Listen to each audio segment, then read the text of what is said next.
What's up mga lods? So today magpapalit tayo ng langis. Change oil.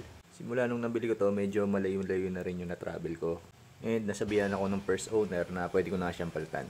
Although 9,000 kilometers pa lang naman yung na-travel nito. Pang 10,000 kilometer pa sana yung next na palit nito. Pero since matagal nga siya nakatenga, mas okay na palitan ko na kagad siya ngayon. Anyway, ito nga pala yung gagamitin kong langis. Shell Advanced 10W40. Tapos synthetic na rin yan.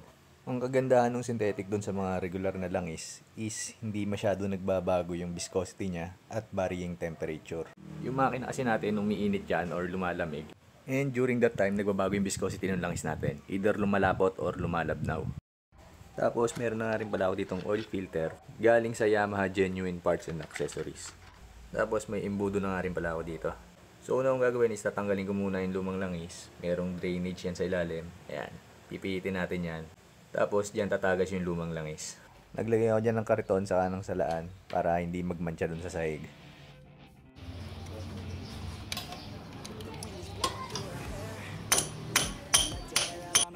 Medyo may katigasan siya kaya ang hirap niyang puwersahin. Kaya ayan, pinuktok ko na lang siya parang medyo lumuwag-luwag.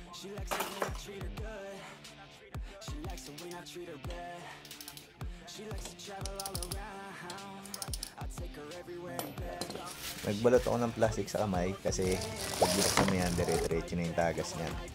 Tinabi ko lang yung cover saka yung strainer. Tapos nagantay ako ng mga around 30 minutes hanggang sa maubos yung langis dun sa loob niya. Habang nag-aantay na madrain lahat ng langis, nilinisan ko na rin yung cover.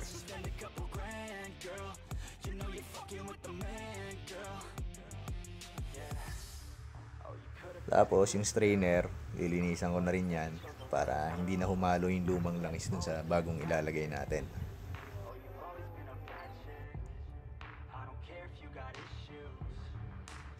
After 30 minutes, wala nang natagas, pero nung ginalaw ko siya, ayan, mayroon pa rin. So, inuga-uga ko siya para maubos lahat ng langis dun sa loob. Wala kasi tayong center stand sa bike stand, kaya ganyan na lang yung ginawa ko. Next is bubuksan natin yung lagayan ng oil filter.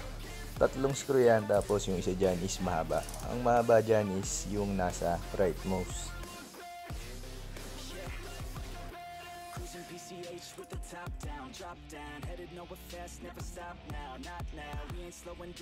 Mahaba.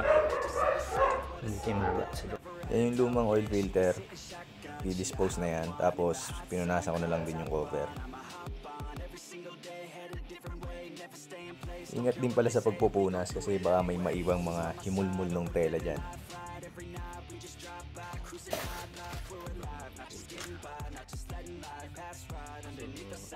May harang to.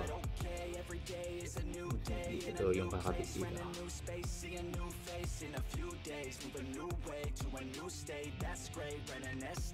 Mahaba. Dito siya sa lower.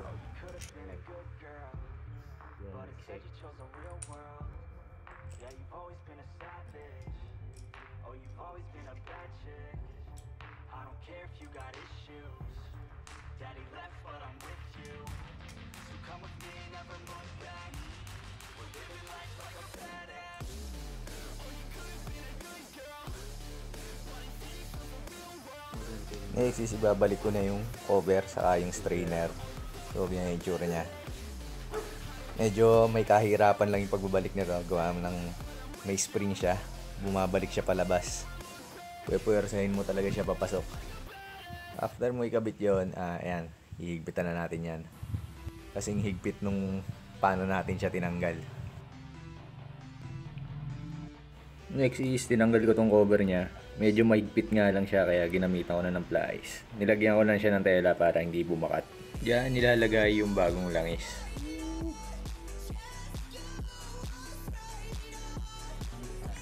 So ayan, para dyan yung imbudo kanina. Tapos meron na rin siyang strainer. By the way, 1 litro nga pala to. Tapos lahat yan ilalagay natin. Pero dahan-dahan lang yung paglalagay ko dyan kasi baka umapaw siya.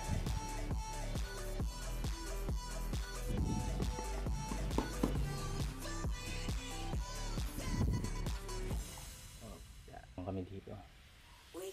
Kalat yung balahibo. Tapos yung lumang langis nilagay ko lang doon sa bottle. Kasi wala na rin ako ibang paglalagyan yan. Para madali na rin siyang i-dispose. So ayan, goods na yan. So start na natin yung motor.